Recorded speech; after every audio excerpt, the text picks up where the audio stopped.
ये संवाद एक गहरे जिज्ञासु महात्मा जी और सद्गुरु स्वरूप महाराज जी के बीच है। तो चलिए हम इस ज्ञान चर्चा का लुत्फ उठाते हैं और अपने जीवन को सद्गुरु के अनुसार सही दिशा देने का प्रयास करते हैं।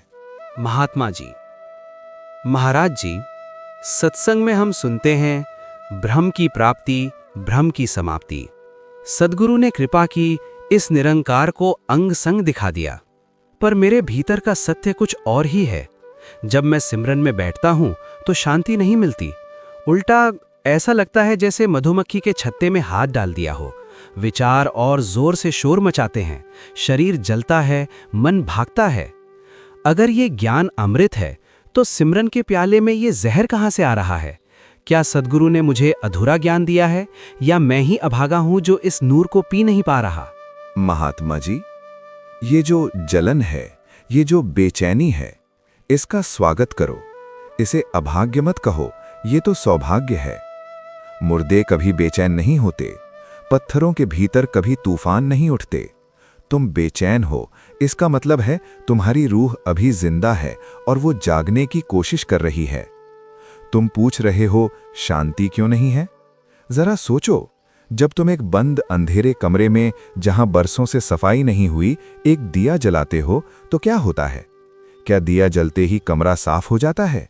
नहीं, दिया जलते ही तुम्हें वो गंदगी, वो जाले, वो धूल दिखाई देने लगती है जो अंधेरे में छुपी हुई थी।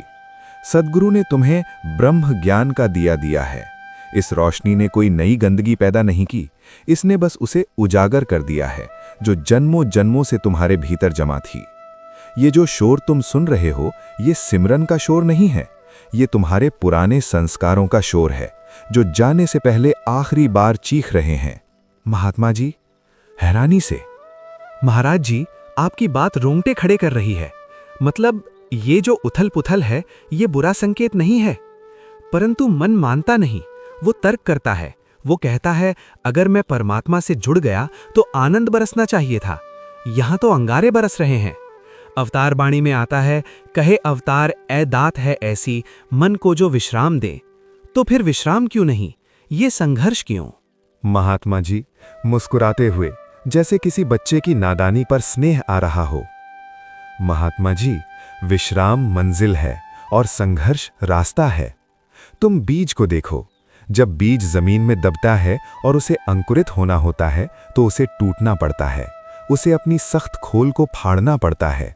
अगर बीज कहे मुझे टूटने में दर्द हो रहा है, मुझे तो फूल बनना है पर टूटना नहीं है, तो क्या वो कभी फूल बन पाएगा? सिमरन वो प्रक्रिया है जहां तुम्हारा अहंकार टूट रहा है, और जब अहंकार टूटता है तो दर्द होता है। तुम जिसे जलन कह रहे हो वो दरअसल तुम्हारे मैं की मृत्यु है। तुम निरंकार में लीन होना चाहते हो पर तुम्हारा मन अपनी गद्दी छोड़ना नहीं चाहता। ये दो राजाओं की लड़ाई है, एक तरफ ये विशाल निरंकार और दूसरी तरफ तुम्हारा छोटा सा मन। घर्षण तो होगा ही। संपूर्ण अवतार बाणी में इशारा है, जब लग मन है मैला मैला तब लग इसका रूप न होए। तुम उस मैलेपन को रगड़ रहे हो।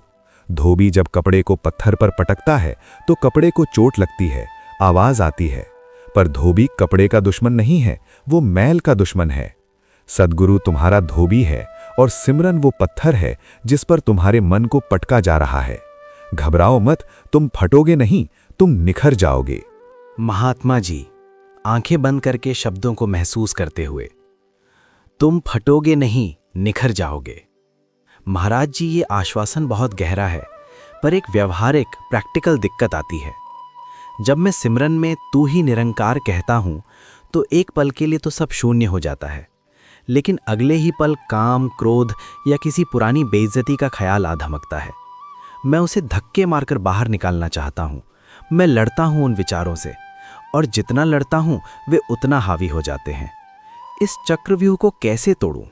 महाराज जी, बस यही तुम चूक कर रहे हो। तुम लड़ रहे हो। सिमरन युद्ध नहीं है, सिमरन जागरण है। तुम अंधेरे से लाठी लेकर नहीं लड़ सकते, तुम विचारों को धक्के मारकर बाहर नहीं निकाल सकते। तुम जितना दबाओगे स्प्रिंग की तरह वे उतना ही उछलेंगे।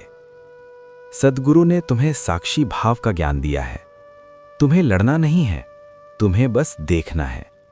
जैसे तुम सड़क के किनारे खड़े होकर ट्रैफिक को देखते हो। गाड़ियां आती हैं, जाती हैं। तुम किसी गाड़ी के पीछे भागते नहीं हो, ना ही किसी गाड़ी को रोकते हो। सिमरन में बैठो, विचार आ रहे हैं, आने दो। गंदे से गंदा विचार आए, आने दो। बस ये याद रखो, मैं ये विचार नहीं हूं, मैं इसे देखने वाला दृष्टा हूं।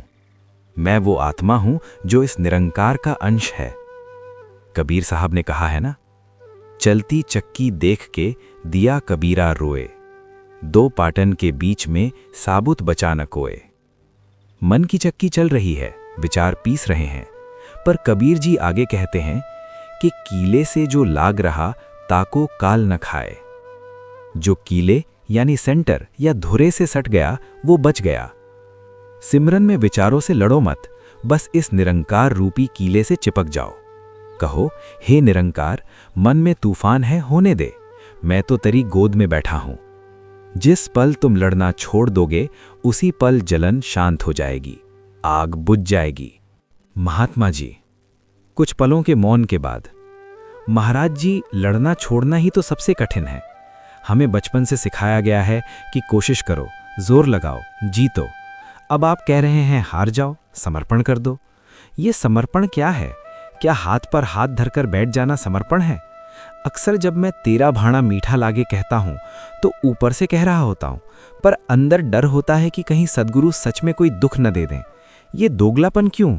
महाराज जी, तीक्ष्ण दृष्टि से देखते हुए, क्योंकि तुम्हारा भरोसा अंधा नहीं है, तुम्हारा भरोसा गणना पर आधारित है। तुम निरंकार को भी अपनी बुद्धि के तराजू पर तौलते हो।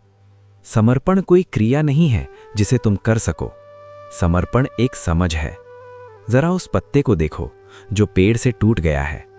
अब हवा उसे पूरब ले जाए या पश्चिम, ऊपर ले जाए या नीचे गिरा दे, पत्ता शिकायत नहीं करता। पत्ता ये नहीं कहता, हवा जी मुझे दाईं तरफ ही ले चलो। वो हवा के साथ एक हो गया है। इसे कहते हैं समर्पण। तुम्हारी जलन इसलिए है क्योंकि तुम नाव को नदी के बहाव के खिलाफ खे रहे हो। तुम अपनी मर्जी चलाना चाहते हो। सद्गुरु कहते हैं, हुकुम रजाई चलना नानक लिख्या नाड़। जिस दिन तुम सिमरन में बैठकर ये कहोगे, हे निरंकार, अगर तेरी मौज है कि मेरा मन अशांत रहे तो मुझे ये अशांति भी मंजूर है। अगर तू मुझे जलाकर ही शुद्ध करना चाहता है तो मुझे ये आग भी मंजूर है। महात्मा जी, विश्वास कीजिए, उसी क्षण, ठीक उसी क्षण आग फूल बन जाएगी। क्योंकि आग तुम्हें नहीं जला रही, आग तुम्हारे विरोध को जला रही है। तुम जितना विरोध करोगे दर्द उतना ज्यादा होगा। प्रहलाद को होलिका की आग क्यों नहीं जलाई? क्योंकि उसने आग का विरोध नहीं किया, उसने आग में भी नारायण को देखा। तुम्हें भी अपने विचारों की आग में निरंकार को देखना है। महात्मा जी, गहरी सोच में डूबते हुए, विरोध ही दर्द है, ये सूत्र तो गणित की तरह स्पष्ट है। पर महाराज जी, एक डर है, अगर मैं सब कुछ इस पर छोड़ दूं तो क्या मैं आलसी यानी लेजी नहीं हो जाऊंगा? क्या मैं कर्म करना बंद नहीं कर दूंगा? क्योंकि दुनिया कहती है अपना रास्ता खुद बनाओ, और यहां हम कह रहे हैं सब उस पर छोड़ दो। सिमरन और कर्म का ये संतुलन कैसे सधेगा? कहीं मैं वैराग्य के नाम पर भगोड़ा तो नहीं बन रहा? यही भ्रांति सबसे बड़ी रुकावट है। समर्पण का अर्थ कर्म छोड़ना नहीं है, समर्पण का अर्थ कर्ता भाव छोड़ना है। बांसुरी को देखो, बांसुरी बजती नहीं है, बांसुरी बजने देती है। वो अंदर से पोली है, खाली है, इसीलिए कृष्ण उसमें से मधुर संगीत पैदा कर पाते हैं। अगर बांसुरी अंदर से भरी होती तो संगीत नहीं, सिर्फ शोर पैदा होता। जब तुम सिमरन से जुड़ते हो तो तुम खाली होते हो, और जब तुम खाली होकर दुकान पर जाते हो, दफ्तर जाते हो या घर का काम करते हो तो तुम्हारे हाथ काम करते हैं, पर पीछे शक्ति निरंकार की होती है। तब तुम्हारे कर्म साधारण नहीं रहते, वे सेवा बन जाते हैं। आज तक तुम काम कर रहे थे, इसीलिए थक रहे थे। अब तुम यंत्र बनो, इसे यंत्री बनने दो। फिर देखना, सिमरन में बैठोगे तो नशा होगा और काम करोगे तो इबादत होगी। महात्मा जी, धीमी कमकमाती आवाज में, महाराज जी, अभी जब आपने कहा होने दो, तो एक पल के लिए ऐसा लगा जैसे सिर से पहाड़ उतर गया। एक हल्कापन महसूस हुआ। परंतु अभी मेरा मन एक बहुत ही चालाक प्रश्न लेकर खड़ा हो गया है। आप कहते हैं समर्पण कर दो, शून्य हो जाओ, लेकिन जैसे ही मैं शून्य होता हूँ, जैसे ही मैं थोड़ी सी सेवा करता हूँ या 4 दिन लगातार सत्संग जाता हूँ, तो भीतर एक बहुत बारीक जहरीला ख्याल आता है, देखो मैं कितना बदल गया हूँ। बाकी सब तो माया में फंसे हैं, पर मैं तो भक्त बन गया हूँ। महाराज जी, ये आध्यात्मिक अहंकार तो शराब के नशे से भी ज्यादा खतरनाक है। शराब का नशा तो उतर जाता है, पर मैं ज्ञानी हूं का नशा उतरता ही नहीं।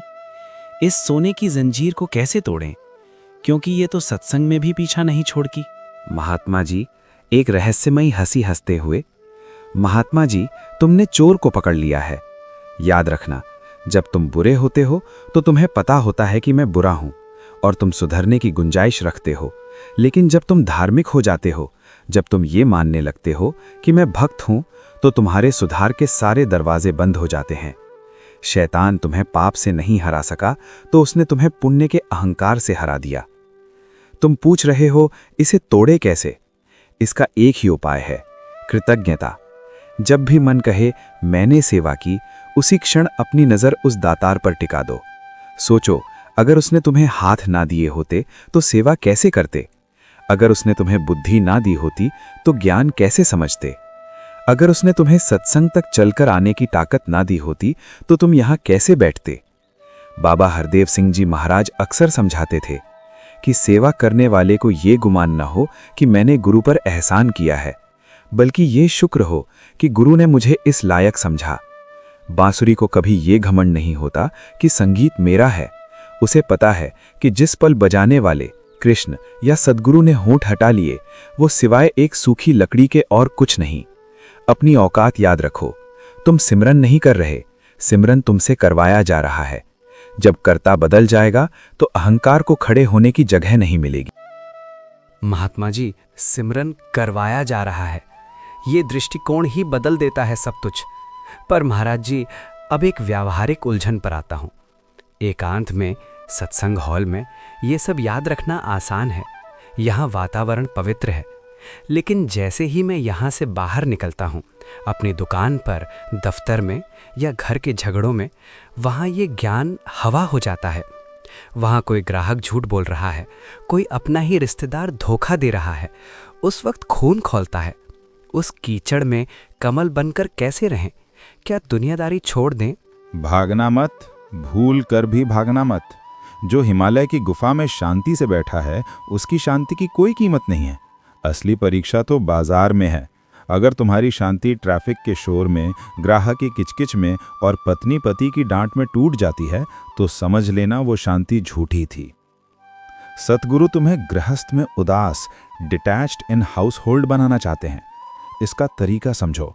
इसे मैं कहता हूं अभिनेता का भाव, द एक्टर्स अप्रोच। एक नाटक में एक व्यक्ति राजा बनता है, दूसरा भिखारी।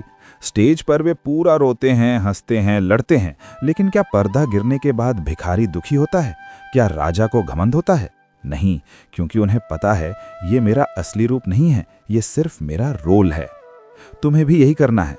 दुकान पर जाओ, पूरा हिसाब किताब करो, मुनाफा कमाओ, पर अंदर से याद रखो कि मैं एक दुकानदार का रोल कर रहा हूं। असल में मैं एक आत्मा हूं। घर में जाओ, बच्चों को डांटो अगर जरूरत हो, पर अंदर से जुड़े रहो। ऊपर से व्यवहार करो, भीतर से प्यार रखो। अवतार बाणी की वो पंक्ति याद है? साधु रहते जगत में जैसे कमल का फूल। कमल पानी में रहता है, पानी से ही पोषण लेता है, पर पानी की बूंद को खुद पे टिकने नहीं देता। तुम्हें दुनिया में रहना है, पर दुनिया को अपने दिमाग में नहीं रहने देना। अपने अंदर से याद रखो कि मैं एक दुकानदार का रोल कर रहा हूँ। असल में मैं एक आत्मा हूँ। घर में जाओ, बच्चों को डांटो अगर जरूरत हो, पर अंदर से जुड़े रहो। ऊपर से व्यवहार करो, भीतर से प्यार रखो। अब एक्टर बन जाऊं, ये कितना लिबरेटिंग विचार है। मतलब मुझे गंभीरता छोड़कर इसे खेल की तरह देखना है। लेकिन महाराज जी, एक डर है समय का। हम सोचते हैं कल कर लेंगे, बुढ़ापे में पक्का जुड़ जाएंगे। पर आप अभी सिकंदर की बात कर रहे थे कि एक सांस की कीमत पूरी सल्तनत से ज्यादा है। क्या सच में हमारे पास समय नहीं है? हम इस अर्जेंसी को कैसे महसूस करें? हम आलस में क्यों जीते हैं? महात्मा जी, समय नहीं है, बिल्कुल नहीं है। तुम्हें लगता है तुम्हारे पास कल है, ये तुम्हारा सबसे बड़ा भ्रम है। मौत कैलेंडर देखकर नहीं आती। जिस श्वास को तुम अभी अंदर ले रहे हो, कोई गारंटी नहीं कि वो बाहर निकलेगी, और जो बाहर निकली है क्या पता वो वापस अंदर जाएगी या नहीं। तुम कहते हो आलस क्यों है? क्योंकि तुम्हें लगता है कि मौत दूसरों को आती है, मुझे नहीं। तुम शमशान जाते हो, वहां राम नाम सत्य कहते हो, पर लौटते ही सोचते हो चलो अभी तो मैं जिंदा हूं। एक कहानी सुनो। एक बार एक राजा ने एक संत से पूछा, महाराज सबसे बड़ा आश्चर्य क्या है? संत ने कहा, रोज हजारों लोग मर रहे हैं, पर जो जिंदा हैं वे ऐसे व्यवहार करते हैं जैसे वे कभी नहीं मरेंगे। इससे बड़ा आश्चर्य और क्या होगा? अगर तुम्हें अभी पता चल जाए कि तुम्हारे पास सिर्फ 10 मिनट हैं, सिर्फ 10 मिनट, तो क्या तुम मुझसे ये पूछोगे कि सिमरन में मन नहीं लगता? क्या तुम ये सोचोगे कि फलाने ने मेरा अपमान किया था? क्या तुम अपनी तिजोरी के पैसे गिनोगे? नहीं, तुम्हारी सारी जलन, सारी शिकायतें, सारा अहंकार एक झटके में गिर जाएगा। तुम सिर्फ और सिर्फ उस मालिक को याद करोगे। तो फिर महात्मा जी, तुम अभी को वो आखिरी पल क्यों नहीं मानते? श्वास श्वास सिमरन करो, बर्बाद न कोए। ये चेतावनी नहीं, ये प्रेम का निमंत्रण है। सतगुरु कह रहे हैं, जाग जाओ, इससे पहले कि यमराज तुम्हें जगाएं, तुम सतगुरु की गोद में जाग जाओ। हर पल को ऐसे जियो जैसे ये आखिरी है। जब दुकान पर बैठो तो ऐसे बैठो कि ये आखिरी सौदा है, ईमानदारी से करूं।